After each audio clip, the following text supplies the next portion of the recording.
So we tried something new with the last Peasant's perspective. Moved the series over to Twitch and did a highlight reel of that livestream.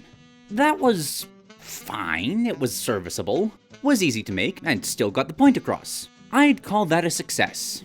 The problem was that it was a slog to make. It is not enjoyable trimming down hours of just yourself talking into something watchable, especially when you're not as good live as you are scripted.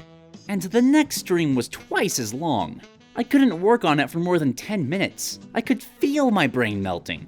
So we're back to square one with this series. I still want to do it. It plays an important role in what I want this channel to be, but we still gotta experiment to figure out what works. This time, I'm gonna try just rapid firing through 6 viewer submissions. Ideas that really get you to stop and think. Tease your brain a little while keeping things short and simple. There will be links to the longer, full concepts in the description. We'll still be using the stream and Discord as the submission box, and I'm going to forego transitions and heavier edits to make it simpler to make. We'll see if that works, and if not, it's back to the drawing board again. First feature, Baldarius' Pikmin splicing. One of the ideas I pitched in the recent Improving Pikmin video was an option to splice Pikmin genes together. Combine a red and blue Pikmin to make a steam Pikmin. Things like that. Baldarius saw the idea, and just went to town with it, creating a fully fledged hybridizing chart detailing every combination and the ways they could be used. I won't be going over all of this because there's a lot, but these are so much fun. He doesn't just list off that, oh, these two species combine their traits. No, he gives in-game examples for how these different species could be used. For example, red and yellow resists both fire and electricity, but can't conduct the latter, allowing it to crawl into electronics to overheat and short-circuit them. Lots of neat ideas like that. He sells the idea from a gameplay perspective better than I did. Second feature, MajorZanai, Mismagius for Smash. Magius? I can't remember. And I know, it's another Pokemon. But if you're going to add another Pokemon, there are few better ways to do so. Zanai built this around a traditional spellcaster trope, something that Smash is severely lacking in when compared to other fighting styles.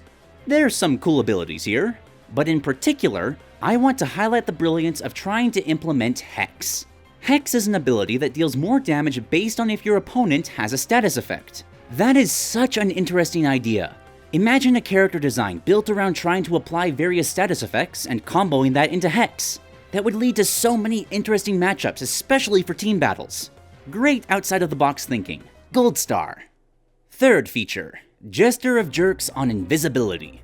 A simpler suggestion from the Jester of Jerks, converting Ridley's skewer animation into his grab, and replacing it with something more flavorful based on Super Metroid, allowing Ridley to vanish apart from his eyes.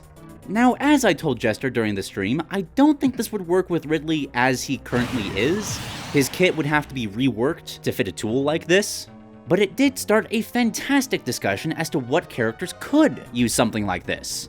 I'm always a fan of misdirection mechanics, of playing mind games with my opponent, and an ability like this on, say, King Boo, could allow for some delightful shenanigans if handled correctly. Fourth feature, Griefing Golem's crossover stages. Smash Bros. Really doesn't make use of its crossover nature as much as it could.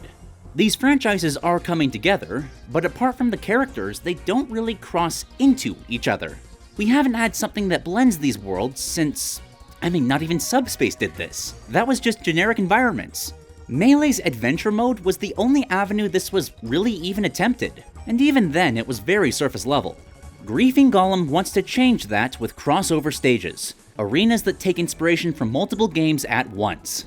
Imagine the Halberd stage, but it's flying through some Mario Galaxy levels. Or to use one of Golem's examples, Castle Siege, except it's an actual siege being carried out by Ganondorf's minions. This idea in particular, I really want to hear what you all can come up with.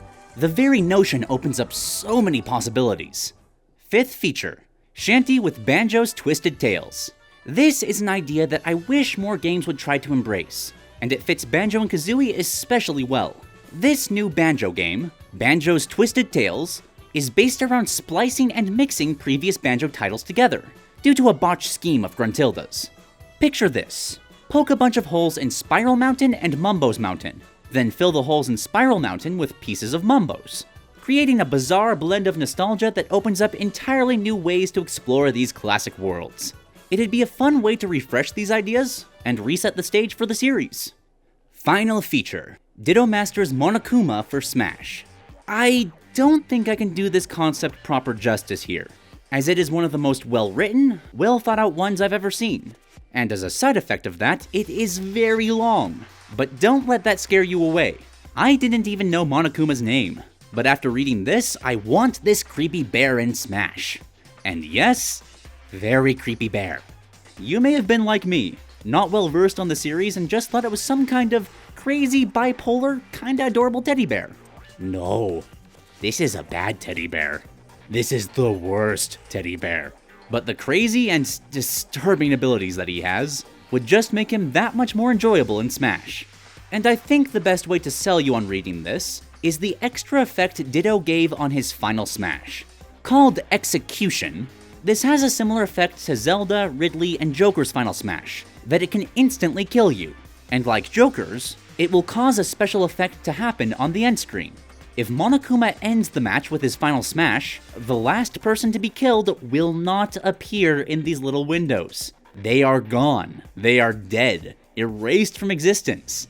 Unless it was the Ice Climbers. In which case, in a horrifying display of cruelty that I am so proud of, only the second Ice Climber will be there. That is one of the worst things I've ever seen, and I want it in the game with all my heart. Alright, that was much more manageable. Sorry that it's been a bumpy ride until now, but it's not that I don't enjoy talking about viewer ideas, it's more fun to make my stuff, you know? Personal creative outlet and all that. With this, though, we should have a best of both worlds. As I'm sure you've noticed, there's going to be an art reel at the end of these episodes now. Lots of people make really cool things on the Discord server, things that deserve to be highlighted. So that will be a thing going forward. Hope you all enjoy. I'll see you next time.